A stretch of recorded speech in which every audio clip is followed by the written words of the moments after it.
DNA मित्रों, जिनके DNA में भारत है उनसे हारे ट्रंप साहब। आज हमारे विश्लेषण की शुरुआत इसी लाइन से होगी। मित्रों, जिस टैरिफ को हथियार बनाकर यूएस प्रेसिडेंट डोनाल्ड ट्रंप पूरी दुनिया को धमका रहे थे, ब्लैकमेल कर रहे थे, दादागिरी कर रहे थे, उसी टैरिफ पर उन्हें अगर शर्मनाक हार झेलनी पड़ी तो इसकी वजह दो धुरंधर हैं। वो दो धुरंधर जिनके खून में हिंदुस्तान घुला हुआ है, जिनके डीएनए में भारत बसा हुआ है। इन दो धुरंधरों ने कैसे भारत समेत पूरे विश्व को ट्रंप के खिलाफ 2026 की सबसे बड़ी विजय दिलाई, ये आज आपको जानना चाहिए। आज आपको ये समझना चाहिए, पूरी दुनिया के लिए सुपर हीरो बनकर उभरे इन दो धुरंधरों ने कैसे ट्रंप को हराने की पूरी पटकथा लिखी और उसे अंजाम तक पहुंचाया। मित्रों, टैरिफ पर ट्रंप के खिलाफ इस विजय को हम 2026 की सबसे बड़ी विजय बता रहे हैं। इसे विश्व विजय की तरह देखना चाहिए। ऐसा इसलिए क्योंकि ट्रंप के मनमाने टैरिफ से सिर्फ भारत परेशान नहीं था, पूरी दुनिया परेशान थी। यहां तक कि अमेरिका के लोग भी परेशान थे। आज आपको जानना चाहिए कि कैसे यूएस की सबसे बड़ी अदालत में उन जजों ने टैरिफ के खिलाफ फैसला दिया जो ट्रंप की पार्टी के समर्थक माने जाते हैं। आज आपको देखना चाहिए टैरिफ को कोर्ट से गैर कानूनी घोषित किए जाने के बाद ट्रंप की पूरी दुनिया में कैसे फजीहत हो रही है। आज आपको समझना चाहिए कि ट्रंप जो नया टैरिफ लेकर आए हैं वो कितने दिन तक टिक पाएगा और सोना चांदी बाजार इनका क्या होगा। पुराने टैरिफ हटाने और ट्रंप की ओर से नया टैरिफ लगाने के बाद बाजार खुद को कहां देख रहा है और इस सब के बीच भारत को कितना बड़ा फायदा होने जा रहा है, इन सभी सवालों को हम अपने विश्लेषण में डिकोड करने वाले हैं। लेकिन जैसा कि हमने आपसे कहा, विश्लेषण की शुरुआत आज भारतीय मूल के उन दो धुरंधरों से होगी जिन्होंने ट्रंप को उन्हीं के देश की सबसे बड़ी अदालत में हराकर इतिहास रचा है, पूरी दुनिया के लिए सुपर हीरो बनकर उभरे हैं। डीएनए मित्रों, ये दो धुरंधर हैं भारतीय मूल के वकील नील कत्याल और प्रतीक शाह। भारतीय डीएनए वाले इन वकीलों ने ट्रंप की हर दलील को अमेरिकी संविधान के खिलाफ साबित कर दिया। नील कत्याल जहां ट्रंप के टैरिफ के खिलाफ मुख्य वकील थे, वहीं प्रतीक शाह ने भी अमेरिकी कंपनियों की तरफ से दमदार तर्क पेश किए। भारतीय डीएनए वाले दोनों वकील एक दूसरे को लंबे समय से जानते हैं, पुराने सहयोगी हैं। इस लिहाज से इनका तालमेल भी बहुत ही अच्छा रहा। अमेरिका की अदालतों में भारतीय मूल के सबसे अच्छे वकीलों में इनका नाम लिया जाता है। नील कत्याल और प्रतीक शाह दोनों ने अमेरिकी सुप्रीम कोर्ट में जस्टिस स्टीफन ब्रेयर के क्लर्क के रूप में काम करना शुरू किया था। यानी एक ही गुरु के दो शिष्यों ने ट्रंप को मिलकर हराया। सबसे पहले बात नील कत्याल की। वही नील कत्याल जिन्होंने अगस्त के महीने में अमेरिका की एक और अदालत में ट्रंप के टैरिफ को गैर कानूनी घोषित करवाया था। वहां से हार मिलने के बाद ही ट्रंप प्रशासन ने सुप्रीम कोर्ट में अपील की थी, लेकिन अब यहां भी ट्रंप को हार मिली है। यानी करीब 6 महीने में नील कत्याल ने टैरिफ के मुद्दे पर ट्रंप को दो बार हराया।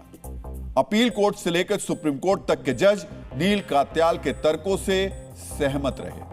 डीएनए मित्रों, नील कत्याल अमेरिकी सुप्रीम कोर्ट में वहां की उन कंपनियों और व्यापार संघों के वकील थे जिन्होंने मनमाने ढंग से लगाए गए ट्रंप के टैरिफ के बाद अरबों डॉलर चुकाए थे। इन्हीं कंपनियों और ट्रेड एसोसिएशन पर ट्रंप के टैरिफ का सबसे ज्यादा बोझ पड़ा था। यही वजह है कि उन्होंने अदालत में टैरिफ के फैसले को चुनौती दी। निचली अदालत में जीत मिलने के बाद उन्होंने सुप्रीम कोर्ट में भी टैरिफ का विरोध किया और कानूनी दलील पेश करने के लिए उन्होंने किसी अमेरिकी को नहीं बल्कि भारतीय मूल के नील कत्याल को अपना वकील चुना। नील कत्याल ने सुप्रीम कोर्ट में टैरिफ के खिलाफ क्या क्या कहा, यह बताने से पहले आपको देखना चाहिए कि सुप्रीम कोर्ट के फैसले के बाद नील ने अपनी जड़ों को कैसे याद किया। अमेरिकी मीडिया से बात करते हुए नील कत्याल ने कहा कि वो प्रवासी परिवार से आते हैं। उन्होंने फैसले के बाद अपने पिता को याद किया जो भारत से अमेरिका गए थे। कत्याल ने एक तस्वीर भी पोस्ट की। इसमें गुलाबी रंग का एक दस्तावेज है जो अमेरिकी सुप्रीम कोर्ट में दाखिल उनकी दलीलों का कवर पेज है। इस दस्तावेज के ऊपर एक कड़ा दिख रहा है जो उनकी पंजाबी जड़ों की तरफ इशारा कर रहा है। मित्रों, इस तस्वीर को ध्यान से देखिए। यह कड़ा ट्रंप की अन्याय नीति के खिलाफ एक कड़ा संदेश है। यह इस बात का संदेश है कि एक हिंदुस्तानी कड़ा ट्रंप की अकड़ पर कैसे भारी पड़ा। मित्रों, नील कात्याल गर्व से अपनी कलाई पर कड़ा पहनते हैं और इसे ताकत का प्रतीक मानते हैं। सुप्रीम कोर्ट में भी उन्होंने यही कड़ा पहनकर दलीलें दी, वही कड़ा जिसे हिंदुस्तान में भी लाखों करोड़ों लोग पहनते हैं, जो हमारी परंपरा में शामिल है। इसे सत्य, न्याय और समानता का प्रतीक माना जाता है। और कड़े के बारे में यह बात ट्रंप को अगर अब तक नहीं पता होगी तो अब उन्हें उसकी ताकत का अंदाजा जरूर हो गया होगा। डीएनए मित्रों, नील कात्याल ने 6 महीने पहले US court of appeals for the federal circuit में भी यह केस जीता था। यही वजह है कि उन्हें टैरिफ से जुड़ी हर बारीकी का पता था। उन्हें पता था कि ट्रंप को टैरिफ लगाने का अधिकार नहीं है। इसी को आधार बनाकर उन्होंने सुप्रीम कोर्ट में यह केस लड़ा। नील कात्याल ने कहा कि अमेरिका में राष्ट्रपति शक्तिशाली हैं, लेकिन हमारा संविधान अभी भी ज्यादा शक्तिशाली है। सुप्रीम कोर्ट ने भी यही माना। नील कात्याल के मुताबिक टैक्स लगाने का अधिकार केवल संसद को है, राष्ट्रपति को नहीं है। इसे सुप्रीम कोर्ट ने सही ठहराया। कात्याल ने दलील दी कि जिस international emergency economic power act के तहत ट्रंप ने टैरिफ लगाया, उसमें राष्ट्रपति के पास शांति काल में टैरिफ लगाने का अधिकार नहीं है। इसीलिए यह पूरी तरीके से गैर कानूनी है। सुप्रीम कोर्ट ने भी अपने फैसले में यही बात कही। कुल मिलाकर नील कात्याल ने अपने तर्कों से ट्रंप प्रशासन के फैसले को खोखला साबित कर दिया और इसका नतीजा यह हुआ कि ट्रंप के टैरिफ वाले फैसले पर सुप्रीम कोर्ट ने रोक लगा दी। ट्रंप ने कानूनी हार के बाद आरोप लगाया कि सुप्रीम कोर्ट ने विदेशी ताकतों से प्रभावित होकर यह फैसला दिया है। ट्रंप का सीधा इशारा नील कात्याल की तरफ है। भारतीय होने की वजह से वो उनके टारगेट पर हैं। इसके अलावा ट्रंप शिकागो की एक खिलौना कंपनी की तरफ भी इशारा कर रहे हैं। लर्निंग रिसोर्सेज नाम की यह कंपनी भारत से खिलौना आयात करती है और उसने टैरिफ को चुनौती दी थी। नील कात्याल लर्निंग रिसोर्सेज के भी वकील थे। मित्रों, ट्रंप का गुस्सा ऐसे ही नहीं फूटा है। नील ने बार बार ट्रंप को कोर्ट में हराया है। समय के साथ उन्होंने ट्रंप टर्मिनेटर यानी ट्रंप को कानूनी चुनौती देने वाले प्रमुख वकील की अब एक छवि बना ली।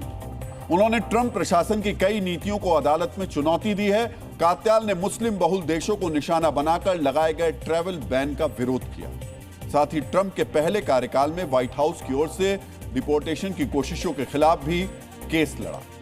बार बार यही हार ट्रंप के गुस्से के रूप में अब निकल रही है और अब वो सीधे सुप्रीम कोर्ट पर विदेशी प्रभाव में फैसला देने का आरोप लगाने। सोचिए, देश का राष्ट्रपति सुप्रीम कोर्ट पर विदेशी ताकतों के प्रभाव में फैसले देने का आरोप लगा रहे हैं। दिलचस्प बात यह है कि टैरिफ के खिलाफ जिस केस में सुप्रीम कोर्ट ने फैसला दिया है, उसमें दलील देने के लिए वकीलों के बीच सिक्का उछाला गया था। इसमें नील कात्याल की जीत हुई, जिसके बाद वो इस मामले में मुख्य वकील बने।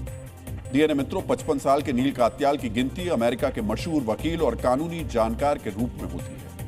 शिकागो में जन्म लेने वाले नील कात्याल के माता पिता भारतीय प्रवासी थे, पंजाब से ताल्लुक रखते थे। उनके पिता सुरेंद्र कात्याल इंजीनियर थे और उनकी मां प्रतिभा कात्याल डॉक्टर थी। कात्याल ने डार्टमाउथ कॉलेज से ग्रेजुएशन और येल लॉ स्कूल से कानून की पढ़ाई की। उन्हें राष्ट्रीय स्तर पर पहली बड़ी पहचान साल 2000 में मिली, जब उन्होंने तत्कालीन उपराष्ट्रपति अल गोर की ओर से केस लड़ा था। नील कात्याल वॉशिंगटन के लॉ फर्म मिलबैंक में पार्टनर हैं। ओबामा प्रशासन के दौरान कात्याल अमेरिका के कार्यवाहक सॉलिसिटर जनरल के पद पर काम कर चुके हैं, जो अमेरिकी सरकार का एक वरिष्ठ कानूनी पद होता है। सुप्रीम कोर्ट में नील कात्याल ने 50 से ज्यादा मामलों की पैरवी की है, जो किसी प्रवासी वकील के लिए एक रिकॉर्ड है। उन्हें अमेरिका में कई प्रतिष्ठित अवार्ड भी मिल चुके हैं। साथ ही वो फोर्ब्स मैगजीन की लिस्ट में टॉप वकीलों में भी शामिल है। लेकिन टैरिफ के खिलाफ उनकी ये जीत अब तक की सबसे बड़ी जीत है। इसकी वजह से वो पूरी दुनिया में मशहूर हो गए हैं। अमेरिकी मीडिया रिपोर्ट्स के मुताबिक इस हार की वजह से ट्रंप प्रशासन को टैरिफ के रूप में वसूली गई रकम में से 170 अरब डॉलर वापस करना पड़ेगा। यानी ट्रंप ने पिछले साल अप्रैल से जितनी राशि टैरिफ के रूप में वसूली, उसका आधे से ज्यादा पैसा अब वापस करना पड़ेगा। डीएनए मित्रों, ट्रंप के खिलाफ दलीलों के मामले में नील कात्याल के सहयोगी प्रतीक शाह भी पीछे नहीं रहे। प्रतीक शाह 2 अमेरिकी कंपनियों की तरफ से यह केस लड़ रहे थे। प्रतीक शाह अमेरिकी सुप्रीम कोर्ट में 18 केस लड़ चुके हैं, जिनमें से 14 में उन्हें जीत मिली। हिंदुस्तानी डीएनए वाले अमेरिका के इन दोनों कानूनी धुरंधरों ने ट्रंप के दावों की धज्जियां उड़ा दी। इस तरह उन्होंने न सिर्फ अमेरिका के कारोबारियों और आम लोगों को महंगाई से बचाया, बल्कि दुनिया भर के देशों को भी ट्रंप की मनमानी से बड़ी राहत दी है। आप ये भी कह सकते हैं कि ट्रंप को खलीफा या जिनपिंग से नहीं, भारतीय डीएनए से डर लगता है। डीएनए मित्रों, ट्रंप की खींच सिर्फ भारतीय मूल के वकील नील कात्याल पर ही नहीं फूटी, बल्कि उनके गुस्से का शिकार सुप्रीम कोर्ट के जज भी बने। वो जज जिनमें से ज्यादातर उनकी पार्टी रिपब्लिकन की विचारधारा के समर्थक हैं और जिनमें से कुछ को ट्रंप प्रशासन के दौरान ही नियुक्त किया गया था। लेकिन इसके बावजूद उन्होंने ट्रंप के खिलाफ फैसला दे दिया। सोचिए, जो ट्रंप रिपब्लिकन विचारधारा के जजों की वजह से टैरिफ पर अपनी जीत तय मानकर चल रहे थे, उन्होंने ही ट्रंप को अब तक का सबसे बड़ा झटका दे दिया। डीएनए मित्रों, जिस वक्त टैरिफ को लेकर सुप्रीम कोर्ट का यह फैसला आया, उस वक्त वो व्हाइट हाउस में नेशनल गवर्नर एसोसिएशन की मीटिंग में भाग ले रहे थे। यूएस मीडिया के मुताबिक टैरिफ रद्द करने की जानकारी मिलते ही ट्रंप बेकाबू हो गए। वो मीटिंग से बाहर चले गए और उन्होंने तुरंत एक प्रेस कॉन्फ्रेंस बुलाई, जिसमें उनका गुस्सा साफ साफ दिख रहा था। वो जजों के खिलाफ अनाप शनाप बोल रहे थे। जजों को तो ट्रंप ने भला बुरा कहा ही, साथ ही ये अकड़ भी दिखाई कि वो सुप्रीम कोर्ट के फैसले को ज्यादा तवज्जो नहीं देते। इसी वजह से उन्होंने साल 1974 के ट्रेड एक्ट की धारा 122 के तहत दुनिया के उन सभी देशों पर 10% टैरिफ लगाने का ऐलान कर दिया। यानी 1977 के कानून के तहत टैरिफ को सुप्रीम कोर्ट ने रद्द कर दिया, तो ट्रंप ने उससे भी 3 साल पहले के कानून का सहारा लेकर नया टैरिफ लगा दिया। ट्रंप का यह नया टैरिफ 24 फरवरी से लागू होगा। डीएनए मित्रों, यहां आपको अमेरिकी सुप्रीम कोर्ट के बारे में भी अब जानना चाहिए। अमेरिका के सुप्रीम कोर्ट में कुल 9 जज होते हैं। इन जजों की नियुक्ति राष्ट्रपति के द्वारा की जाती है और सीनेट इसकी पुष्टि करती है। सुप्रीम कोर्ट के जज आजीवन अपने पद पर बने रह सकते हैं, जब तक कि वो खुद रिटायर ना हो या महाअभियोग चलाकर उन्हें हटाया ना जाए। मतलब उसमें कोई एज लिमिट, उम्र की सीमा नहीं होती। मौजूदा समय में चीफ जस्टिस समेत 6 जज रूढ़िवादी यानी रिपब्लिकन पार्टी की विचारधारा के हैं, जबकि 3 जज उदारवादी यानी डेमोक्रेटिक पार्टी की विचारधारा के हैं। लेकिन जब फैसला आया तो 6 जजों ने टैरिफ के खिलाफ वोट दिया, जबकि 3 ने ही टैरिफ का समर्थन किया। डीएनए मित्रों, 9 जजों में से 2 जज यानी नील गुरसुक और एमी कोनी बैरेट की नियुक्ति तो खुद ट्रंप के कार्यकाल में हुई थी। ट्रंप जब पहली बार राष्ट्रपति बने थे, उस वक्त इन्हें सुप्रीम कोर्ट में नियुक्त किया गया था, लेकिन इन्होंने भी ट्रंप के खिलाफ फैसला दिया। इसके अलावा रिपब्लिकन खेमे के चीफ जस्टिस जॉन रॉबर्ट्स ने भी टैरिफ को गैर कानूनी बताया। सोचिए, ट्रंप को पूरी उम्मीद थी कि ज्यादातर जजों के रिपब्लिकन खेमे से होने के कारण टैरिफ लगाने का फैसला बना रहेगा, लेकिन ट्रंप का फैसला इतना गैर कानूनी था, उनकी दलीलें इतनी खोखली थी कि रिपब्लिकन जजों ने भी ट्रंप का साथ नहीं दिया। इसी वजह से वो इसे अपने व्यक्तिगत अपमान के रूप में ले रहे हैं और जजों के खिलाफ मर्यादाहीन बयान दे रहे हैं। डीएनए मित्रों, सबसे बड़ी अदालत में सबसे बड़ी हार के बाद ट्रंप ने अपना गुस्सा मिटाने के लिए भले ही दुनिया भर के देशों पर 10% टैरिफ लगा दिया हो, लेकिन उनका यह टैरिफ पहले वाले टैरिफ से भी कम दिन टिकेगा। सुप्रीम कोर्ट के फैसले के बाद 10 महीने में ही पुराना टैरिफ रद्द हो गया, लेकिन नया टैरिफ 5 महीने में ही हटाना पड़ेगा। अब ऐसा क्यों, यह भी समझ लीजिए। ट्रंप की यह मजबूरी उस कानून में छिपी हुई है जिसके तहत उन्होंने नया टैरिफ लगाया है। डीएनए मित्रों, अमेरिका के ट्रेड एक्ट 1974 की जिस धारा के तहत ट्रंप ने यह टैरिफ लगाया है, उसमें कई शर्तें हैं। इस कानून के तहत 15% से ज्यादा टैरिफ नहीं लगाया जा सकता। यानी ट्रंप जिस तरह अभी दुनिया भर के देशों पर 25 या 50% टैरिफ लगाते थे, वो नहीं लगा सकेंगे। इस लिमिट को देखते हुए ही उन्होंने 10% टैरिफ लगाया। अगर ऐसा नहीं होता तो यहां भी वो मनमानी करते। दूसरी शर्त यह है कि ट्रेड एक्ट 1974 के तहत 5 महीने के लिए ही टैरिफ लगाया जा सकता है, यानी जुलाई तक ही यह टैरिफ जारी रहेगा। 5 महीने के बाद अमेरिकी संसद की मंजूरी लेनी है, लेकिन जिस तरह कुछ दिन पहले अमेरिका के हाउस ऑफ रिप्रेजेंटेटिव ने कनाडा पर लगाए गए ट्रंप के टैरिफ को रद्द करने का प्रस्ताव पास किया था, उससे इस बात की पूरी संभावना है कि संसद से इसे मंजूरी नहीं मिलेगी। यहां तक कि रिपब्लिकन पार्टी के 6 सांसदों ने भी टैरिफ का विरोध किया था। यानी international emergency economic power act की तरह अनिश्चितकाल के लिए यह टैरिफ लागू नहीं किया जा सकता, और यह बात ट्रंप को पता ना हो, ऐसा हो नहीं सकता। यही वजह है कि आने वाले समय में उन्होंने ट्रेड एक्ट 1974 की धारा 301 के तहत टैरिफ लगाने का संकेत दिया है। ट्रंप ने चीन के खिलाफ इस कानून का इस्तेमाल भी किया है। इसके अलावा ट्रेड एक्सपेंशन एक्ट 1962 की धारा 232 का भी हवाला दिया है, लेकिन यह 1977 के कानून की तरह असरदार नहीं है। ट्रंप टैरिफ के नाम पर टेरर फैलाने का जो मंसूबा रखते हैं, वो शायद इससे पूरा नहीं होगा। यही वजह है कि ट्रंप ने इन कानूनों का सहारा नहीं लिया, बल्कि ऐसे कानून का इस्तेमाल किया जिसके तहत टैरिफ लगाना गैर कानूनी है। मित्रों, टैरिफ पर ट्रंप की सबसे बड़ी हार के बाद आपके मन में भी कुछ सवाल उठ रहे होंगे। आप जानना चाहते होंगे कि भारत पर अब कितना टैरिफ लगेगा, भारत को कितना फायदा होगा, अमेरिका के साथ जो ट्रेड डील हुई उसका अब क्या होगा। मित्रों, ट्रंप ने टैरिफ रद्द होने के बाद जिस प्रेस कॉन्फ्रेंस में अपना गुस्सा जाहिर किया, उसमें उन्होंने भारत का भी जिक्र किया।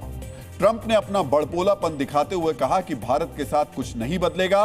वो ट्रेड डील को लेकर अपना इरादा जता रहे थे। आप भी ट्रंप का ये बयान सुन लीजिए। कहावत है, रस्सी जल गई लेकिन बल नहीं गया, यानी सब कुछ बर्बाद हो गया लेकिन घमंड नहीं गया। कुछ वैसा ही हाल ट्रंप का भी है।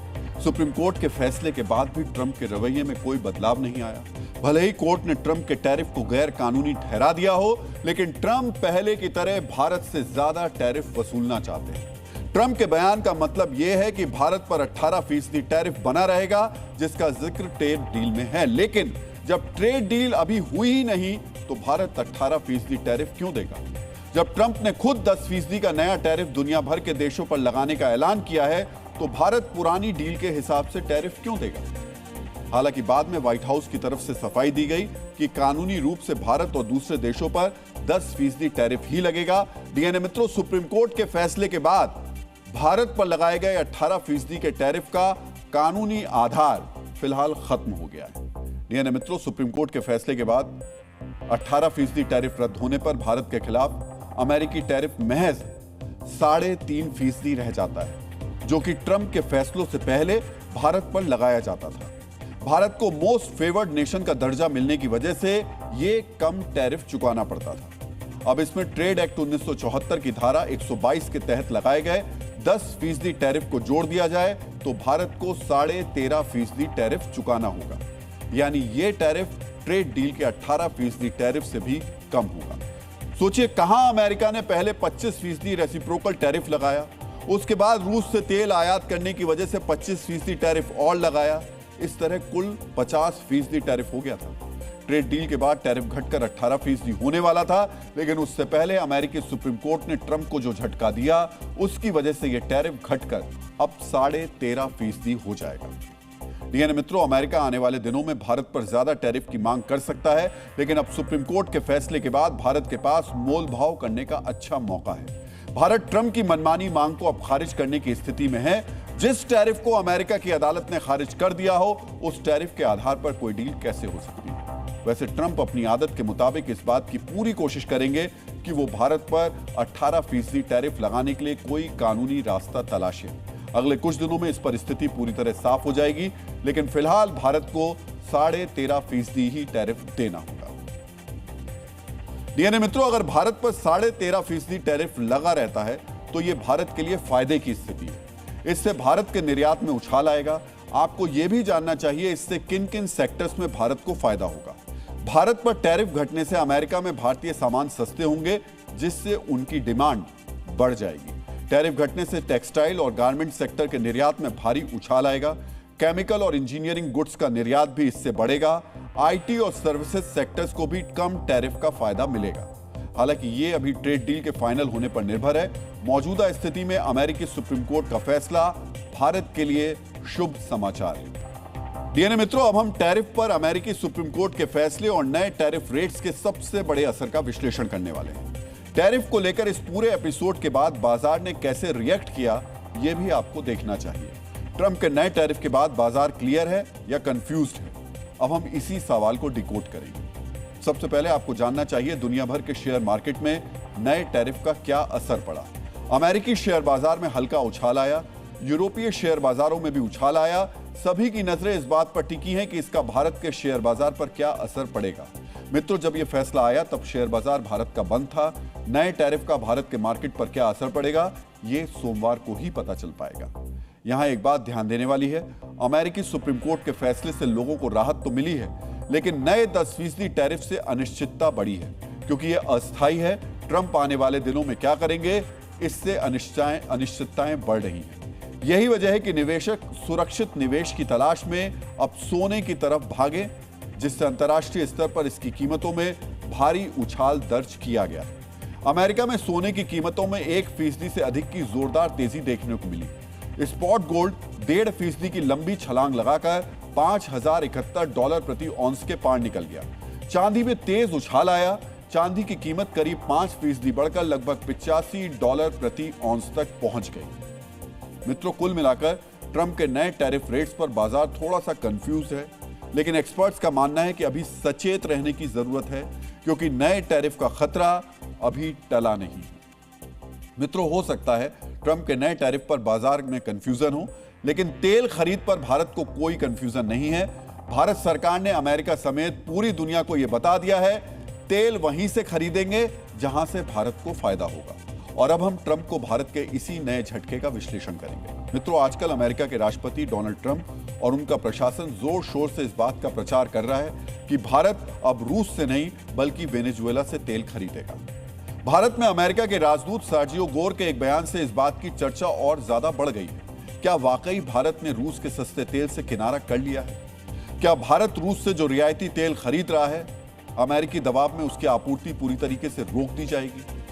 आज सबसे पहले आपको भारत में अमेरिका के राजदूत सर्जियो गोर के बयान को बहुत ही ध्यान से सुनना चाहिए।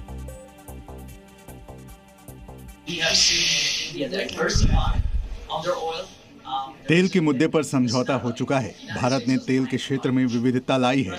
वो वेनेजुएला से तेल खरीदने को लेकर बातचीत कर रहे हैं। यह भारत का मुद्दा नहीं है। अमेरिका नहीं चाहता कि कोई भी रूसी तेल खरीदे। मित्रों, भारत में अमेरिका के राजदूत सर्जियो गोर कह रहे हैं कि तेल मुद्दे पर भारत से समझौता हो चुका है, यानी भारत अब रूस के बजाय वेनेजुएला से तेल खरीदेगा, क्योंकि अमेरिका के राष्ट्रपति डोनाल्ड ट्रंप चाहते हैं दुनिया में कोई भी देश रूस से तेल ना खरीदे। लेकिन जो कुछ सर्जियो गोर बता रहे हैं, जिस बात का प्रचार प्रसार अमेरिका कर रहा है, क्या भारत वाकई ऐसा ही करने वाला है? इसे समझने के लिए आज आपको इस सवाल पर भारत के विदेश मंत्रालय का जवाब बहुत ही ध्यान से सुनना चाहिए। On both Russian oil and on Venezuela oil, we have issued statements. We have रूसी तेल और वेनेजुएला के तेल दोनों पर हमने बयान जारी किए हैं और अपनी स्थिति बहुत स्पष्ट कर दी है। in the last few Venezuela के बारे में हमने कहा था कि यदि यह व्यावसायिक रूप से लाभदायक है तो हम वेनेजुएला से तेल खरीदने की संभावना तलाश करेंगे। commercially viable, then we can explore buying oil from Venezuela. मित्रों, भारत सरकार का यह बयान सुनकर अमेरिका के राष्ट्रपति ट्रंप और उनके प्रशासन को बड़ा झटका लगा होगा, क्योंकि भारत सरकार ने साफ कर दिया वेनेजुएला से तेल तभी खरीदा जाएगा जब इसमें भारत का फायदा होगा। मतलब रूस का सस्ता तेल छोड़कर भारत वेनेजुएला का तेल तब तक नहीं खरीदने वाला जब तक भारत को रूस जैसा सस्ता तेल ना मिले। यानी अगर ट्रंप को ऐसा लगता है भारत अमेरिका के दबाव में वेनेजुएला और अमेरिका से महंगा तेल खरीदने लगेगा, तो ये उनकी गलतफहमी है। अब सवाल उठता है, क्या भारत को वेनेजुएला से भी रूस जितना सस्ता तेल मिल सकता है? इसे समझने के लिए आज आपको रूस और वेनेजुएला के तेल के अंतर को समझना चाहिए। आपको जानना चाहिए क्वालिटी, सप्लाई और कीमत के आधार पर भारत के लिए कौन सा सौदा फायदेमंद है। रूस और वेनेजुएला के तेल की गुणवत्ता के आधार पर तुलना करें तो रूस का तेल मध्यम हल्का होता है और वेनेजुएला का तेल सल्फर युक्त यानी ज्यादा भारी होता है। हल्का तेल आसानी से रिफाइन किया जा सकता है, जबकि भारी तेल को रिफाइन करने के लिए ज्यादा खर्च करना होता है। इसके लिए उच्च क्षमता की रिफाइनरी भी चाहिए। इसका मतलब रूसी तेल आसानी से कम खर्च में रिफाइन होता है और वेनेजुएला का भारी तेल रिफाइन करने के लिए ज्यादा लागत और उन्नत रिफाइनरी उसको चाहिए। इसके अलावा रूस के कच्चे तेल से पेट्रोल, डीजल और एटीएफ यानी हवाई जहाज में इस्तेमाल होने वाला ईंधन बड़ी मात्रा में मिलता है, जबकि वेनेजुएला के तेल से डीजल और भारी उत्पाद अधिक निकलते हैं। रूस का तेल बाल्टिक और काला सागर के जरिए भारत पहुंचता है। यह दूरी 6000 से 8000 नॉटिकल मील्स पड़ती है, जबकि वेनेजुएला से आने वाले तेल टैंकर को 12000 से 15000 नॉटिकल मील की दूरी तय करनी पड़ती है। इस वजह से रूस से तेल 15 से 20 दिन में भारत पहुंचता है, जबकि वेनेजुएला से तेल आने में 30 से 40 दिन लग जाते हैं। मतलब वक्त और लागत दोनों का नुकसान होता है। भारत दुनिया का तीसरा सबसे बड़ा तेल उपभोक्ता है, इसलिए भारत के लिए तेल की उपलब्धता भी मायने रखती है। रूस जहां रोजाना 10 मिलियन बैरल तेल उत्पादन करता है, वहीं वेनेजुएला सिर्फ 1 मिलियन बैरल प्रतिदिन तेल उत्पादन करता है। यानी रूस और वेनेजुएला की सप्लाई क्षमता में भी बड़ा अंतर है। रूस से भारत की तेल खरीद में सबसे महत्वपूर्ण है तेल की कीमत। रूस भारत को ब्रेंट से 9 से 15 डॉलर प्रति बैरल सस्ता तेल देता है। मित्रों, ब्रेंट अंतर्राष्ट्रीय कच्चे तेल का एक बेंचमार्क रेट है। मान लीजिए आज ब्रेंट की कीमत 70 डॉलर प्रति बैरल है, तो रूस का तेल भारत को 55 से 61 डॉलर प्रति बैरल सस्ता मिलेगा।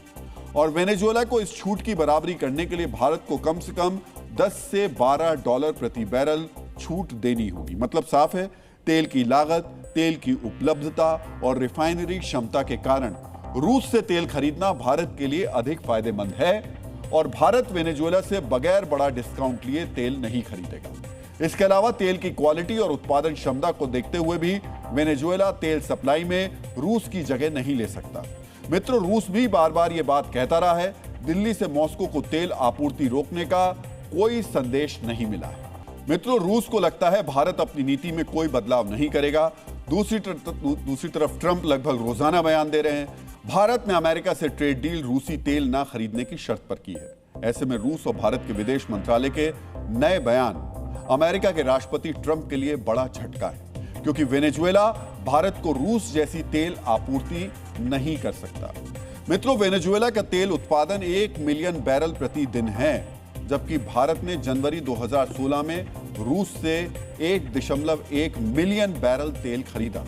हालांकि यह भी सच्चाई है, भारत ने रूस से तेल खरीद कम की है, लेकिन फिर भी यह भारत की कुल तेल सप्लाई की 21% है और रूस भारत का तीसरा सबसे बड़ा तेल सप्लायर बना हुआ है।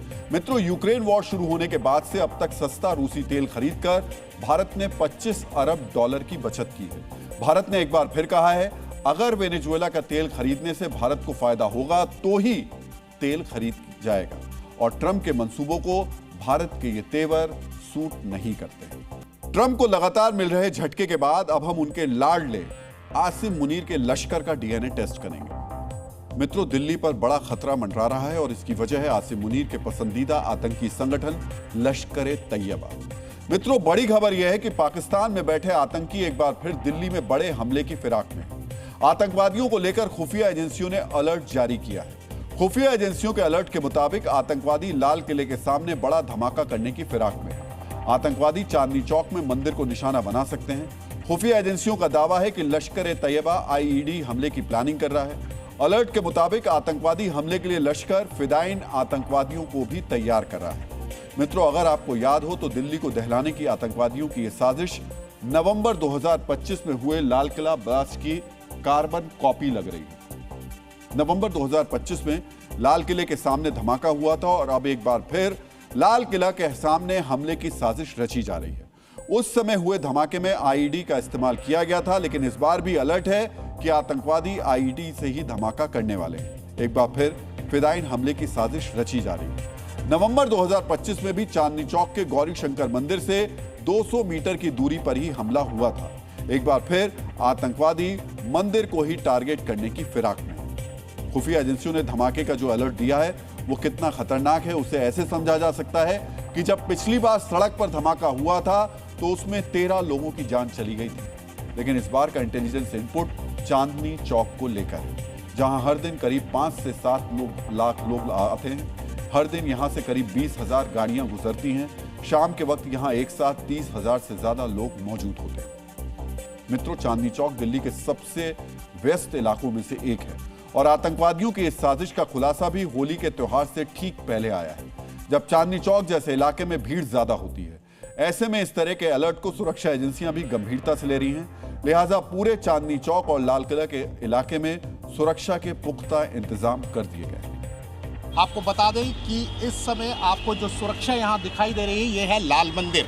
इसके साथ ही जो आपको पूरे जवान यहाँ खड़े हुए दिखाई दे रहे हैं, मेटल डिटेक्टर्स हैं। इनके बारे में आपको बता देते हैं कि एक बड़ा फ्रेश अलर्ट जो इंटेलिजेंस एजेंसीज ने जो है वो दिया है कि यहाँ पर जो लश्कर के आतंकी हैं वो हमला कर सकते हैं। सबसे बड़ा इनपुट हम आपको दे रहे हैं, जी मीडिया नेटवर्क पर लाल मंदिर को निशाना बना सकते हैं। लगातार अनाउंसमेंट हो रही है और अनाउंसमेंट में ये बोला जा रहा है कि ध्यान रखें, कोई भी अगर आपको ऐसा व्यक्ति दिखाई दे भीड़ में जिस पे आपको थोड़ा सा भी शक है तो पुलिस को अलर्ट करें, जवानों को अलर्ट करें। देखिए व्हीकल्स आपको दिखा देते हैं, पुलिस के जवान यहाँ पर बैठे हुए हैं, पूरी ड्यूटी पर मौजूद है। ये वाला गेट जो है वो बंद कर दिया गया है। दिल्ली पुलिस के जो है ये बैरिकेडिंग है, चप्पे चप्पे पर आपको सुरक्षा मिलेगी। महिला पुलिस यहाँ पर मौजूद रहेंगी, वो मिलेंगी आपको, यहाँ दिखा सकते हैं। देखिए महिला पुलिस यहाँ तैनात है और पुलिस अलर्ट मोड पे है इस समय।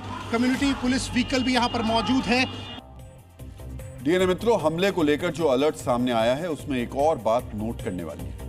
बताया जा रहा है कि लश्कर-ए-तैयबा हाल ही में इस्लामाबाद की मस्जिद पर हुए हमले का बदला लेने के लिए दिल्ली में धमाका करने की फिराक में। मित्रों, आतंकी जिस इस्लामाबाद मस्जिद धमाके को बहाना बनाकर हमला करने की फिराक में है, दरअसल उस मस्जिद पर हमला पाकिस्तान में पल रहे आतंकवादियों ने ही किया था। इस्लामिक स्टेट खुरासान ने इस्लामाबाद हमले की जिम्मेदारी ली थी, लेकिन लश्कर-ए-तैयबा चीफ हाफिज सईद और फील्ड मार्शल मुनीर बिना किसी सबूत के भारत को जिम्मेदार ठहराने और भारत से बदला लेने की कोरी धमकियां दे रहा है। मित्रों, असलियत यह है कि इस्लामाबाद का हमला पाकिस्तानी शिया समुदाय के प्रति आतंकवादियों की नफरत का नतीजा था, लेकिन पाकिस्तान का सेना प्रमुख आसिम मुनीर अपनी आंतरिक सुरक्षा की इस नाकामी को छिपाने के लिए इसे भारत के खिलाफ एक हथियार के रूप में इस्तेमाल कर रहा है। मित्रों, यहां आपको जानना चाहिए कि फिदायीन हमला कभी भी लश्कर का टेरर सिग्नेचर यानी हमला करने का तरीका नहीं रहा है। भारत में फिदायीन हमले अधिकतर जैश के आतंकवादी ही करते हैं। लश्कर के फिदायीन हमले का यह अलर्ट बताता है ऑपरेशन सिंदूर के बाद लश्कर ने भी फिदायीन आतंकवादियों की ट्रेनिंग को पूरा कर लिया है। मित्रों, मुनीर और हाफिज की जोड़ी भारत के खिलाफ मल्टीपल फ्रंट्स पर जंग लड़ने की फिराक में है। एक तरफ दिल्ली को दहलाने की प्लानिंग चल रही है तो वहीं सरहद पर भी एक साजिश रची जा रही है। आतंकवादियों को भारत में घुसपैठ करवाने के लिए पाकिस्तानी फौज सीज फायर का उल्लंघन कर रही है। कुपवाड़ा के नौगाम सेक्टर में एलओसी पर एक अग्रिम भारतीय चौकी को निशाना बनाते हुए पाकिस्तानी सेना ने गोलाबारी की। इस गोलीबारी का भारत ने मुंहतोड़ जवाब दिया है, लेकिन माना जा रहा है कि गोलीबारी की आड़ में मुनीर की फौज आतंकवादियों को इस पार भेजने की कोशिश में थी। हालांकि इस साजिश को देश के वीरों ने नाकाम कर दिया है। मित्रों, अलर्ट के बाद दिल्ली मुस्तैद है। सरहद पर हमारे जाबाज भी आतंकवादियों के मंसूबों को मिट्टी में मिलाने के लिए तैयार हैं, लेकिन मुनीर और हाफिज शायद ये भूल गए हैं कि अगर साजिश सीमा पार रची जा रही है तो जवाब भी सीमा पार जाकर ही दिया जाता है। मित्रों, एक तरफ तो मुनीर आतंकी हाफिज सईद के साथ मिलकर दिल्ली को दहलाने की साजिश रच रहा है, लेकिन दूसरी तरफ मुनीर ने दुनिया को दिखाने के लिए अपने पसंदीदा आतंकवादी संगठनों के खिलाफ फतवा भी जारी कर दिया। मुनीर आतंकवादियों की फंडिंग रोकने का ढोंग रच रहा है। अब हम मुनीर के इसी डबल गेम का डीएनए टेस्ट करने वाले हैं। डीएनए मित्रों, पाकिस्तान के पंजाब प्रांत की सरकार ने रमजान के महीने में आतंकी संगठनों को ज़कात के नाम पर मिलने वाली फंडिंग को रोकने का ऐलान किया है। पंजाब सरकार ने 90 आतंकवादी संगठनों की लिस्ट जारी की है जिन्हें ज़कात देने पर बैन लगा दिया गया है। इस लिस्ट में लश्कर-ए-झांगवी, सिपाही-ए-मोहम्मद, पाकिस्तान अल रहमान ट्रस्ट, अल-कायदा, ISIS जैसे आतंकी गुट शामिल हैं। तहरीक-ए-तालिबान पाकिस्तान और BLA जैसे संगठनों का भी नाम शामिल है। इसी के साथ दुनिया को दिखाने के लिए जैश-ए-मोहम्मद और लश्कर-ए-तैयबा का भी नाम शामिल किया गया है। मित्रों, लश्कर और जैश का नाम इस लिस्ट में डालकर मुनीर कैसे डबल गेम खेल रहा है आपको आगे विस्तार से बताएंगे, लेकिन उससे पहले आपको जानना चाहिए कि ज़कात के नाम पर पाकिस्तान में जिहाद वाली अर्थव्यवस्था चलती कैसे है। मित्रों, ज़कात इस्लाम के 5 पिलर्स में से एक है, जिसमें हर मुसलमान अपनी कमाई का 2.5% दान करता है। ज़कात के इसी पैसे को जिहाद में लगाने के लिए आतंकवादी संगठन अलग अलग नाम से NGO चलाते हैं और पैसे बटोरते हैं, जैसे लश्कर-ए-तैयबा का जमात-उद-दावा, जैसे जैश-ए-मोहम्मद का अल-फुरकान, लोगों से ज़कात इकट्ठा करती है। मित्रों, पाकिस्तान में हर साल ज़कात के नाम पर 20,000 करोड़ रुपए दान किए जाते हैं। रिपोर्ट्स के अनुसार इसका करीब 10 से 15% हिस्सा आतंकवादी संगठनों के पास चला जाता है। ज़कात के नाम पर जमा हुए पैसे का 80% हिस्सा आतंकी कैंप्स, ट्रेनिंग और हथियारों पर खर्च किया जाता है और 20% हिस्सा मदरसों और हॉस्पिटल्स में लगाया जाता है। मित्रों, एक तरफ तो मुनीर आतंकी संगठनों को मिलने वाला यह पैसा रोकने का ऐलान कर रहा है, लेकिन एक सच यह भी है कि मुनीर ने ऑपरेशन सिंदूर के बाद हाफिज सईद और मसूद अजहर पर खूब नोट उड़ाए हैं। मुनीर ने ऑपरेशन सिंदूर में तबाह हुए लश्कर के हेडक्वार्टर मरकज तैयबा को और जैश ए मोहम्मद के हेडक्वार्टर मरकज सुबहान अल्लाह को बनाने के लिए 12-12 करोड़ रुपए दिए थे, लेकिन अब रमजान के महीने में जिहाद के लिए ज़कात की वसूली पर बैन लगाकर डबल गेम खेल रहा। डीएनए मित्रों, अब हम भारत के पहले ड्रोन बेस का विश्लेषण करेंगे। बहुत महत्वपूर्ण खबर है, बहुत ध्यान से इस खबर को अब आप देखिए। यह ड्रोन बेस जो कि उत्तर प्रदेश में तैयार हो रहा है। अब तक आपने एयरबेस का नाम सुना होगा। आप में से ज्यादातर लोग जानते होंगे कि एयरबेस का इस्तेमाल वायुसेना करती है। फाइटर जेट्स वहां पर होते हैं, युद्धक विमान एयरबेस से उड़ान भरते हैं, लेकिन यह ड्रोन बेस कैसा होगा, इसमें क्या होगा, कैसे ऑपरेट होगा? मित्रों, ड्रोन बेस एयरबेस से अलग कैसे है और देश को, हमारी सेना को इसकी जरूरत क्यों है, इन सवालों को अब हम आपके लिए डिकोड करेंगे। मित्रों, भारतीय सेना के लिए अब एक डेडिकेटेड ड्रोन बेस बनाया जा रहा है, यानी एक ऐसा हवाई अड्डा जहां से सेना के ड्रोन्स अभियानों के लिए उड़ान भरी जाएगी। भारतीय सेना का यह ड्रोन हेडक्वार्टर उत्तर प्रदेश के मेरठ में बनाया जा रहा है।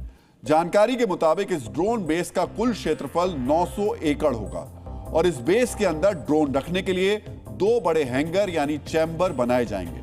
मित्रों, मेरठ के इस ड्रोन बेस पर 2110 यानी 2110 मीटर लंबा रनवे होगा। आमतौर पर इतना बड़ा रनवे लड़ाकू विमानों के टेक ऑफ और लैंडिंग के लिए बनाया जाता है। इतने बड़े रनवे से भारत के प्रीडेटर और हिरोन जैसी लंबी दूरी के ड्रोन उड़ान भर पाएंगे। ड्रोन के साथ साथ इस बेस से C-130 जैसे भारी मालवाहक विमान भी उड़ान भर सकेंगे। मित्रों, भारत के पहले ड्रोन बेस के निर्माण की जिम्मेदारी BRO यानी बॉर्डर रोड ऑर्गेनाइजेशन को दी गई है। BRO के मुताबिक 80 से 85 महीने के अंदर यह ड्रोन बेस पूरी तरीके से तैयार हो जाएगा, यानी भारतीय सेना के पास एक ऐसा एयरबेस होगा जहां से सिर्फ और सिर्फ ड्रोन्स ही उड़ान भरेंगे। मित्रों, भारतीय सेना ने एक ड्रोन बेस बनाने की तरफ कदम क्यों बढ़ाया?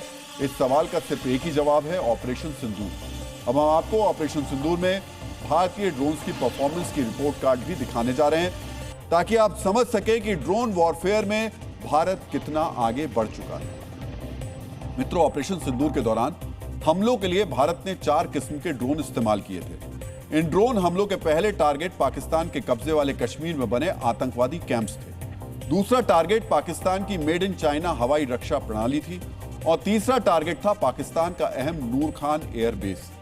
इन सभी हमलों में कामयाबी की दर 100% थी, यानी भारतीय सेनाओं ने जितने भी ड्रोन दागे उन सभी ने अपने टारगेट्स को हिट किया था। मित्रों, यहां आपको जानना चाहिए कि अब तक दुनिया के सिर्फ 4 देशों के पास ड्रोन बेस है।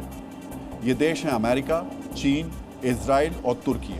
मेरठ का ड्रोन बेस बनते ही भारत इस शक्ति को हासिल करने वाला 5वां देश बन जाएगा।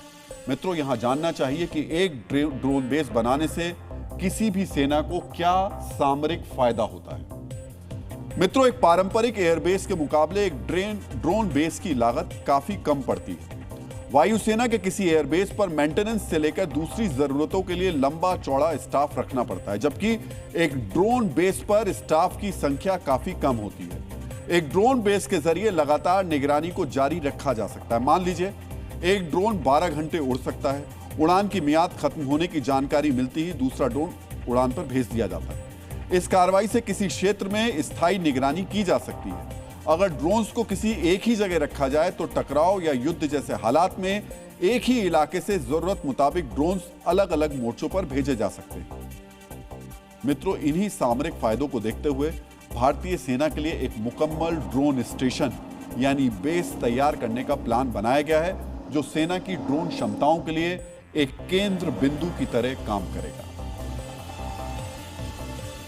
मित्रों, भारतीय थल सेना के साथ ही भारतीय नौसेना के लिए भी एक ड्रोन बेस बनाने की तैयारी जोर शोर से चल रही है। अब आपको नौसेना के ड्रोन अड्डे से जुड़ी जानकारी देने जा रहे हैं। मित्रों, भारतीय नौसेना के लिए जो ड्रोन बेस तैयार किया जा रहा है उसका नाम है आईएनएस बाज। आईएनएस बाज निकोबार द्वीप समूह में स्थित है और यह वर्ष 2012 से सक्रिय है। पहले इस नौसैनिक अड्डे से डॉर्नियर जैसे टोही विमान उड़ान भरते थे, लेकिन अब इसे ड्रोन ऑपरेशंस के लिए अपग्रेड किया जा रहा है। आईएनएस बाज के रनवे यानी हवाई पट्टी की लंबाई बढ़ाकर 3000 मीटर तक की जा रही है। इतने लंबे रनवे से मालवाहक विमानों के साथ ही साथ प्रीडेटर जैसे लंबी दूरी के ड्रोन भी उड़ान भर सकेंगे। इस अपग्रेड के बाद आईएनएस बाज एक ऐसा ड्रोन बेस बन जाएगा जिससे पूरे हिंद महासागर पर भारतीय ड्रोन्स की निगरानी स्थापित हो जाएगी। मित्रों, ड्रोन अड्डे बनाने के साथ ही साथ भारतीय सेनाओं के लिए ड्रोन्स की संख्या भी तेजी से बढ़ाई जा रही है। भारतीय सेनाओं के पास फिलहाल 200 लंबी दूरी के ड्रोन्स हैं और तकरीबन 5000 अटैक ड्रोन्स हैं। इन ड्रोन क्षमताओं को बढ़ाने के लिए हाल ही में भारत सरकार ने अमेरिका की एक कंपनी के साथ समझौता किया है। इस कंपनी के साथ मिलकर सेनाओं के लिए वी-बैट ड्रोन्स बनाए जाएंगे। आखिर भारत ने इन्हीं ड्रोन्स को क्यों चुना, ये समझने के लिए आपको वी-बैट ड्रोन्स की खासियत भी ध्यान से देखनी चाहिए। मित्रों, वी-बैट ड्रोन की सबसे बड़ी खासियत है इसका वर्टिकल लॉन्चिंग सिस्टम, यानी इस ड्रोन को उड़ने के लिए किसी हवाई पट्टी की जरूरत नहीं पड़ती। ये ड्रोन जहां खड़ा होता है सीधे वहीं से उड़ान भर सकता है। ये ड्रोन अपने साथ 4 छोटी दूरी की मिसाइल्स लेकर उड़ सकता है और इस ड्रोन को स्मार्ट बम से भी लैस किया जा सकता है। इस स्मार्ट बम को जीपीएस से दिशा दी जाती है, जिसकी वजह से बम सीधे अपने टारगेट पर जाकर लगता है। मित्रों, ड्रोन अड्डों से लेकर मिसाइल वाले ड्रोन तक ये तैयारियां बताती हैं कि भारत ने अपनी ड्रोन क्षमताओं को नेक्स्ट लेवल तक पहुंचाने का फैसला कर लिया है। अगर अगली बार पाकिस्तान ने किसी बड़े आतंकी हमले को अंजाम दिया तो पाकिस्तान परस्त आतंकवादियों का सामना भारत के इन घातक उड़ते शिकारियों से ही हो। अब हम भारत के उस संस्कार का विश्लेषण करेंगे जो हमारी रगों में है, हमारी संस्कृति में है, लेकिन जिसे कभी आंकड़ों के तराजू पर तोला नहीं गया। मित्रों, ये दान का संस्कार है और आज दान को लेकर एक नई रिपोर्ट सामने आई है। इस रिपोर्ट के मुताबिक हम भारत के लोग हर साल 54,000 करोड़ रुपए दान करते हैं। यह रिपोर्ट अशोका यूनिवर्सिटी के CSIP यानी centre for social impact and philanthropy ने तैयार की है। यह रकम इतनी बड़ी है कि इससे कई छोटे देशों का बजट चल सकता है। लेकिन दिलचस्प बात यह नहीं है कि हम भारतीय कितना दान करते हैं, दिलचस्प यह है कि हम किन्हें दान करते हैं। ठीक है ना मित्रों, मेरी दाईं और स्क्रीन पर आंकड़ों को थोड़ा ध्यान से देखिए। हमारे देश में दान का 45% से ज्यादा हिस्सा धार्मिक संस्थाओं यानी मंदिर, मस्जिद और गुरुद्वारों को जाता है। यानी दान का सबसे ज्यादा भाग धार्मिक स्थल के निर्माण या उन्हें चलाने के लिए दिया जाता है और लगभग 42% हिस्सा सीधे उन लोगों के पास जाता है जिन्हें हम सड़कों पर देखते हैं, यानी वो लोग जो भीख मांगते हैं। इसका मतलब है हमारा दान इमोशनल है, वो आमने सामने के रिश्ते पर टिका है। केवल 15% दान ही उन NGO या संस्थाओं तक पहुंचता है जो संगठित तरीके से काम कर रहे हैं। इस रिसर्च में एक और बात दिल को छू लेने वाली है। अक्सर लोग सोचते हैं कि दान सिर्फ अमीर करते हैं, लेकिन सच इसके उलट है। जिन परिवारों की मासिक आय सिर्फ 4 से 5 हजार रुपए है, उनमें से भी आधे लोग दान करते हैं। यानी दान का संबंध जेब से नहीं है, जिगर से है। भारत का गरीब भी उतना ही बड़ा दानवीर है जितना कि कोई कॉर्पोरेट दिग्गज। डीएनए मित्रों, अब आपके मन में यह सवाल जरूर आ रहा होगा, क्या मुट्ठी भर सिक्कों या पुराने कपड़ों के दान से किसी देश की तस्वीर बदल सकती है? आज मैं आपको इतिहास के उस कालखंड में लेकर चलता हूं जहां दान केवल पुण्य नहीं बल्कि देशभक्ति बन गया था। यह कहानी 1945 के बाद जापान और जर्मनी की है। दूसरे विश्व युद्ध के बाद जर्मनी में 40 करोड़ क्यूबिक मीटर मलबा फैला था। उस वक्त जर्मनी की सरकार के पास पैसे नहीं थे। तब वहां की महिलाओं ने अपना समय और श्रम दान किया और जर्मनी को दोबारा खड़ा किया। अगर आज की तारीख में उस श्रमदान का मूल्य निकालें तो वो अरबों डॉलर बैठता है। इसी तरह 1945 में जापान की अर्थव्यवस्था 25% तक सिकुड़ गई थी। वहां के मध्यम वर्ग ने अपनी बचत का 20% हिस्सा सरकारी बॉन्ड्स और सामाजिक कार्यों में दान स्वरूप लगा दिया। स्कूलों को फिर से शुरू करने के लिए जापानी परिवारों ने अपनी निजी लाइब्रेरी से लाखों किताबें दान कर दी। जापान ने साबित किया कि जब समाज अपनी वस्तुओं का दान करता है तो देश की जीडीपी में 3% से 5% तक की अप्रत्यक्ष बढ़ोतरी हो सकती है। जर्मनी के समय और श्रम दान के स्वरूप को वॉलंटियरिंग कहते हैं। जापान में जो परंपरा चली आ रही है उसे केंजुआना कहा जाता है, यानी लोगों के बीच अटूट बंधन। भारत की रिपोर्ट कहती है कि हमारे यहां भी 30% लोग समय, श्रम और वस्तुओं का दान करते हैं, लेकिन एक बात विचार करने वाली है। भारत में दान की मात्रा तो बहुत है, लेकिन उसका मकसद अभी भी व्यक्तिगत मोक्ष और धर्म तक सीमित है। जर्मनी और जापान ने हमें सिखाया है कि जब दान धार्मिक से राष्ट्रीय हो जाता है तो देश मलबे से उठकर महाशक्ति बन जाता है। भारत के पास 54,000 करोड़ रुपए की शक्ति है। कल्पना कीजिए अगर इसका एक हिस्सा भी संगठित होकर स्कूलों, स्किल सेंटर्स और रिसर्च में लग जाए तो भारत को विकसित राष्ट्र बनने से कोई नहीं रोक सकता। इसलिए अब इस देने की परंपरा को देश बदलने की ताकत में बदलना है। डीएनए में अब आज का संदेश। जब मन भविष्य की योजनाओं से थक जाता है तब वर्तमान एक विश्राम स्थल बन जाता है। इसलिए भविष्य की चिंता महत्वपूर्ण है, लेकिन वर्तमान में रहकर मन को आराम देना भी उतना ही जरूरी है। डीएनए में अब आपको जय हिंद कहने का समय आ गया है। जय हिंद। डीएनए में सोमवार आपसे फिर मुलाकात होगी। तब तक के लिए अपना ख्याल रखिए, सुरक्षित रहिए, मुस्कुराते रहिए और याद रखिए ये देश सबका है, ये देश हर जाति हर धर्म का है।